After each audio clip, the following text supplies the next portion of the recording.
Star Wars Rebels Season 3, Episode 3, The Antilles Extraction.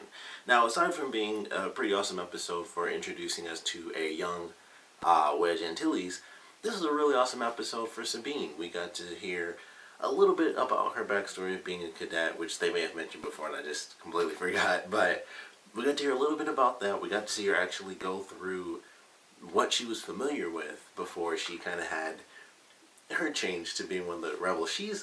It's funny, you know, because like I said, I didn't really remember her being a cadet for years, as she mentioned, but her character, excuse me, her character being both Mandalorian and a former cadet is kind of funny, seeing how she even remotely managed to be a hero in this universe, because it's like, man, not only was she born into, like, basically one of the craziest, clans, one of the craziest clans within, the Mandalorians, but she was also an actual cadet, with the Empire, and it's just like, man, there's something we aren't getting, where she just realized she must have shot somebody in the face and be like, this sucks, there's something, because to be in that situation where you're a Mandalorian and you end up going to the Empire, and to switch from that and become one of the rebels, there's something there. There's something big that we just haven't seen yet. Because, like, it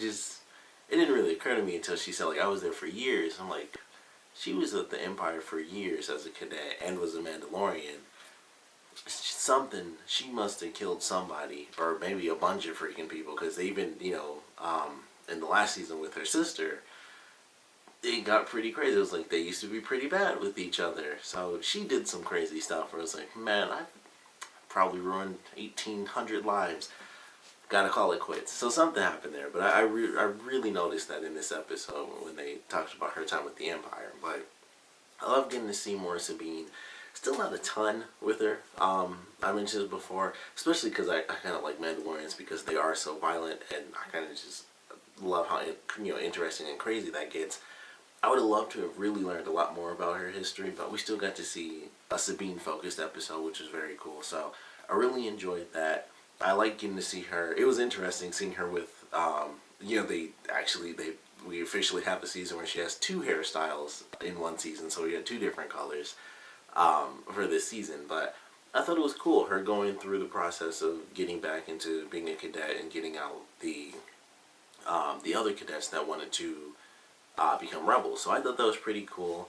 I wish I could remember this woman's name, but the new, like, admiral or general character who brought in Grand Admiral Thrawn, we got to see her, and I mentioned in the premiere I liked her character, and I was excited to see more of her, because I could tell that even though she wasn't exactly as high up there with Thrawn as, like, the grand picture, she was, like, right under there, where she knew what the grand picture could be, and she knew that, the bigger things are ahead. And they showed that in a small scale for this, especially towards the end, where it's like, hey, we believe that there are going to be some rebels. We'll send them out here, which I thought was really cool. It was genius how it all kind of came together, because initially it's like, alright, they did their simulation training, and now we're going to actually send them out to space. Hey, your lasers are disabled, but we are still tracking, all your shots and this and that. I was like, okay, that's actually kind of cool. It's, it's the next logical step. You're actually in the situation. I don't know, I've never even thought of this until just now. I don't know if they trained for the gravitational pull of planets. That got super nerdy, but that just occurred to me. I didn't even think of that when I was watching it. But I don't know if they trained for that type of stuff, but I just thought, that's cool. They actually send them out into space, and they have them fly around and stuff like that. And it's like, that ended up just being a big plan, which they might actually do that. But in this case, it ended up being a part of the plan. Like, all right, well, we have these, we know they're cadets that plan on, rebelling. So we'll send them all out, and we'll just see what happens. And so these ships go away, and it's like, all right, and they hit a button or flip a switch, and the whole thing gets disabled, and the wings just boop, pop right off into space. And I was like, that is evil genius, but I love that scene. And that's what, I really hope we get to see more from Thrawn in this season, which I would have admittedly preferred if it was him that did that and he was the one that came in, but he is a Grand Admiral, and like I said, I don't even remember her position, but it was still really awesome. And like I said, she was a new character, so that was really cool. Callus was in this, and he had probably one of my favorite moments he's ever had, where he actually honors Zeb saving his life from the last season, and I did not expect that at all. Like, he showed up, and I was like, oh, there's Callus, there's a character we actually know as a villain, which I thought would actually play into Sabine being recognized. I was like, oh, he showed up. He's going to be the one to recognize her, because they didn't know that, of course, more people were coming to the base to try to find these cadets going into being rebels. So I thought he would play, honestly, a bigger factor in actually realizing that she was with the rebels. But he ends up playing their savior, where he's like, all right, after the whole capture and killing of the one black person, honestly, I don't remember either. I think the one dude's name was Hobby. I'm pretty sure it was like Hobby and Jake, or Rake. They both had weird names, but they killed the black guy. They just did. And I was surprised when when Callus ended up being like the hero, and I was like, huh, I really didn't see that coming. And he says, like, he says his whole name, which I can't think of what Zeb's full name is. I think it's like Garazeb Zorelius or something like that.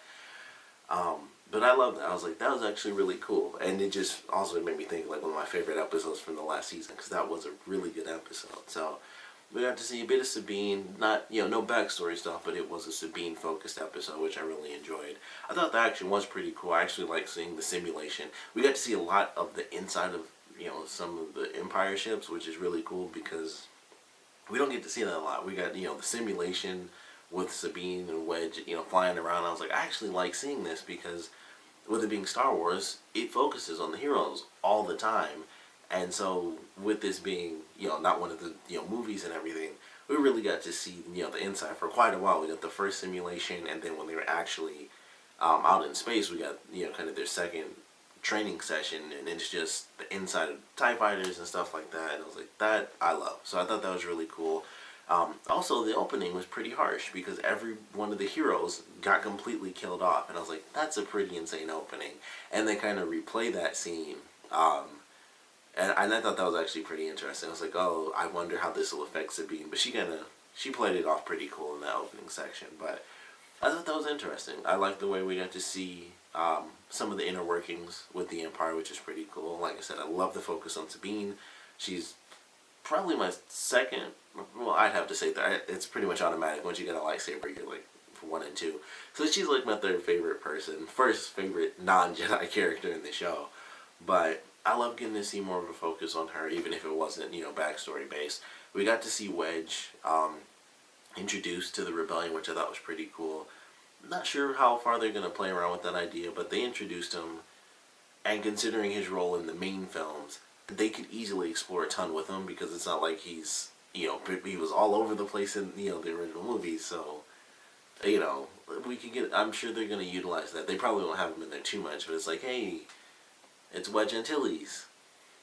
It's cool. So, I don't know how often we get to see Wedge, but I did enjoy this episode.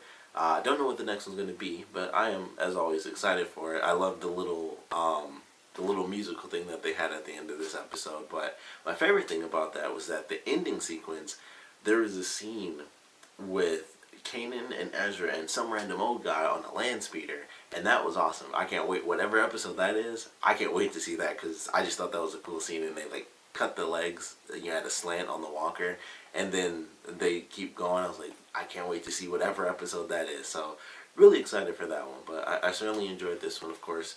Definitely want to know what you guys thought about the episode, so please comment below. Let me know your favorite parts, your least favorite parts. And I'm pretty sure I've asked this before, but if you could get a character-focused episode, who would it be? And like I said, I know I've said that before, because they had a lot of those in the last season. Like, who would you like to see a special episode about? And I'd still say Sabine. I feel, of course, Kanan and Ezra are, that's 1 and 2. They always get the focus in episodes. They always have their personal relationships. We always get a couple of hints here and there as far as what Kanan's past is. There's already a full-on comic, which I mentioned before, and it's I believe it's called Kanan, but somewhere in there is his actual name in that comic book, and it's like subtitled The Last Apprentice, or The Last Padawan. So he definitely has this whole backstory if you want to check that out. The whole, Order 66 sort of deal. But they're always going to get their focus and history on them.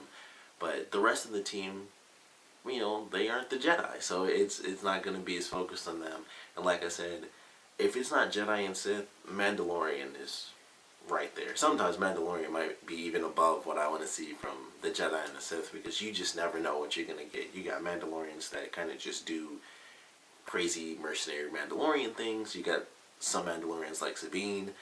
So you never really know how it's going to play out. And then they're Mandalorians, but then there are the clans within the Mandalorians that sometimes don't really like each other and stuff like that. So that's why I still want so much more from Sabine's, history and who she was as a character before the Rebels. But like I said, I did enjoy this one. Want to know what you guys thought about it. Who would you pick for this season? Character-driven episodes. Who would you choose next, or in general? Because it was focused on her, but it wasn't like really driven by her. Just a tiny bit of information was why she was the one chosen. But we'd love to know who you guys would pick and what you thought about the episode in general. So please comment below, let me know, and thanks for watching.